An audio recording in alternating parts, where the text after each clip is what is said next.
षट्पंचाशः सर्ग 56वां सर्ग। हनुमान जी का पुनः सीता जी से मिलकर लौटना और समुद्र को लांघना। तदनंतर हनुमान जी अशोक वृक्ष के नीचे बैठी हुई जानकी जी के पास गए और उन्हें प्रणाम करके बोले, आर्य, सौभाग्य की बात है कि इस समय मैं आपको सकुशल देख रहा हूँ। 1। सीता अपने पति के स्नेह में डूबी हुई थीं। वे हनुमान जी को प्रस्थान करने के लिए उद्यत जान उन्हें बारंबार देखती हुई बोली। 2। तात, निष्पाप वानरवीर, यदि तुम उचित समझो तो एक दिन और यहाँ किसी गुप्त स्थान में ठहर जाओ। आज विश्राम करके कल चले जाना। 3। वानर प्रवर, तुम्हारे निकट रहने से मुझ मंदभागिनी का अपार शोक भी थोड़ी देर के लिए कम हो जाएगा। 4।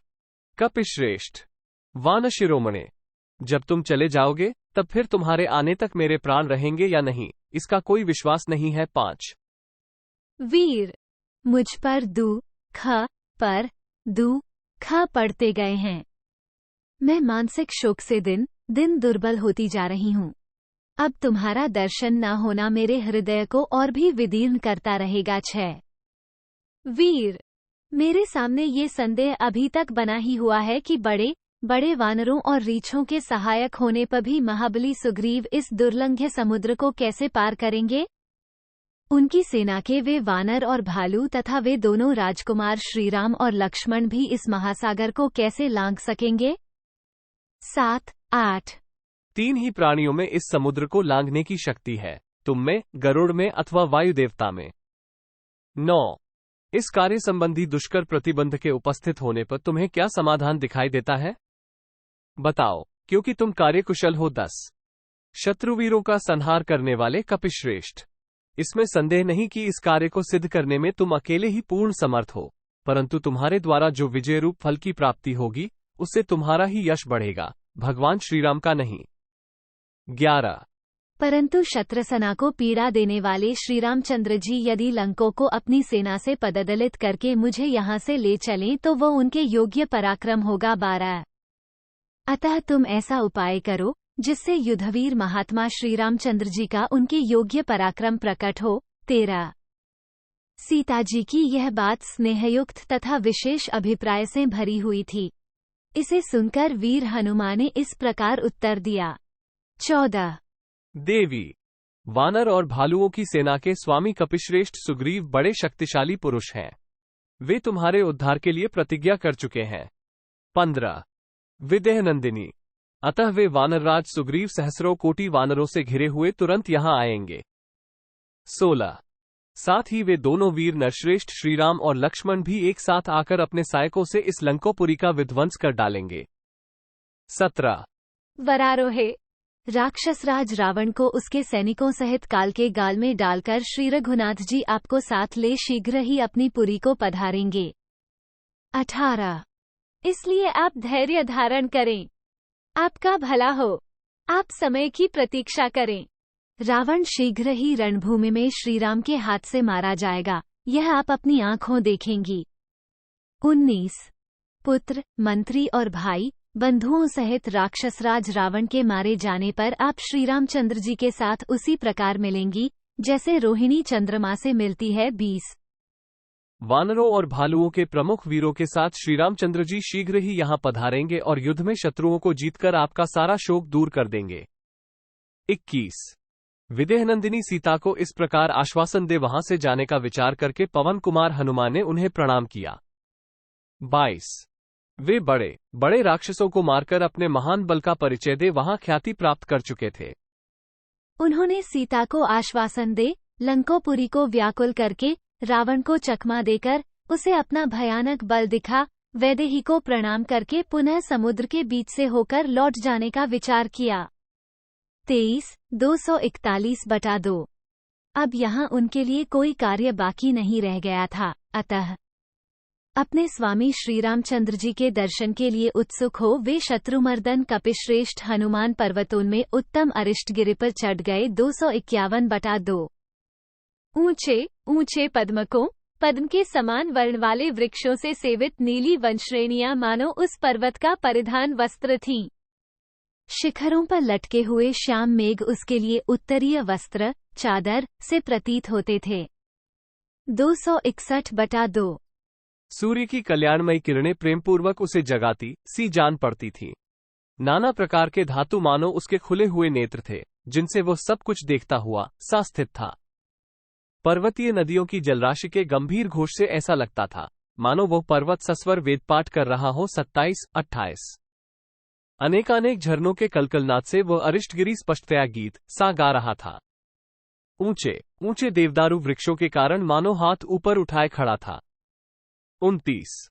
सब ओर जल प्रपातों की गंभीर ध्वनि से व्याप्त होने के कारण चिल्लाता या हल्ला मचाता सा जान पड़ता था। झूमते हुए सरकंडों के श्याम वनों से वह कांपता सा प्रतीत होता था। 30।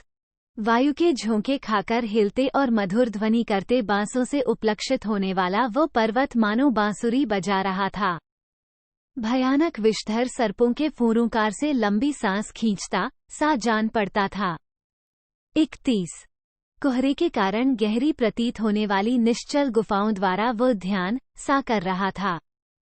उठते हुए मेघों के समान शोभा पाने वाले पार्श्ववर्ती पर्वतों द्वारा सब ओर विचरता सा प्रतीत होता था। 32।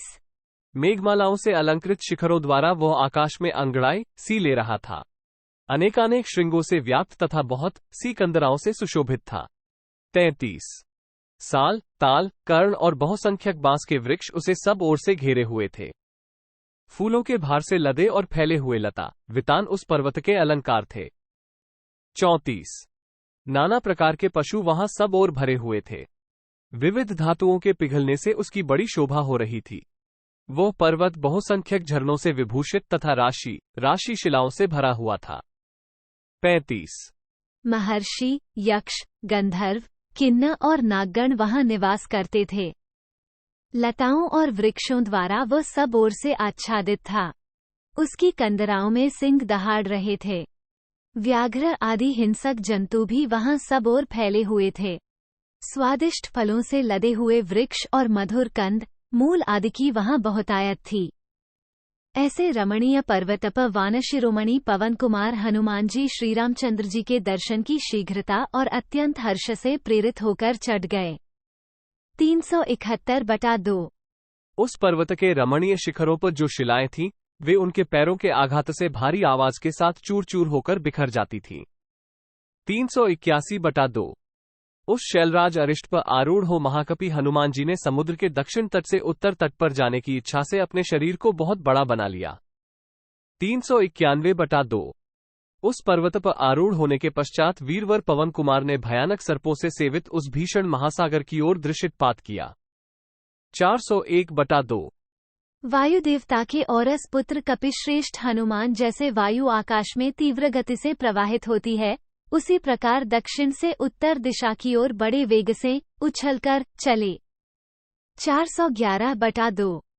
हनुमान जी के पैरों का दबाव पड़ने के कारण उस श्रेष्ठ पर्वत से बड़ी भयंकर आवाज हुई और वह अपने कांपते हुए शिखरों, टूटकर गिरते हुए वृक्षों तथा भांति भांति के प्राणियों सहित तत्काल धरती में धंस गया। उनके महान वेग से कंपित हो फूलों से लदे हुए बहुसंख्यक वृक्ष इस प्रकार पृथ्वी पर गिर पड़े मानो उन्हें वज्र मार गया हो। 44। उस समय उस पर्वत की कंदराओं में रहकर दबे हुए महाबली सिंहों का भयंकर नाद आकाश को फाड़ता हुआ सा सुनाई दे रहा था। 45। भय के कारण जिनके वस्त्र ढीले पड़ गए थे और आभूषण उलट पलट गए थे, वे विद्याधरियां सहसा उस पर्वत से ऊपर की ओर उड़ चली। 46। बड़े बड़े आकार और चमकीली जीभ वाले महाविशैले बलवान सर्प अपने फन तथा गले को दबाकर कुंडलाकार हो गए। 47। किन्नर, नाग, गंधर्व, यक्ष और विद्याधर उस धंसते हुए पर्वत को छोड़कर आकाश में स्थित हो गए। 48। बलवान हनुमान जी के वेग से दबकर वह शोभाशाली महीधर वृक्षों और ऊंचे शिखरों सहित रसातल में चला गया। 49। अरिष्ट पर्वत 30 योजन ऊंचा और 10 योजन चौड़ा था, फिर भी उनके पैरों से दबकर भूमि के बराबर हो गया। 50। जिसकी ऊंची ऊंची तरंगे उठकर अपने किनारों का चुंबन करती थी, उस खारे पानी के भयानक समुद्र को लीलापूर्वक लांघ जाने की इच्छा से हनुमान जी आकाश में उड़ चले। 51। इत्यार्षे श्रीमद् रामायणे वाल्मीकि आदिकाव्ये सुंदरकांडे षट्पंचाशः सर्गः 56। इस प्रकार श्री वाल्मीकि निर्मित आश्रामायण आदि काव्य के सुंदरकांड में 56वां सर्ग पूरा हुआ। 56।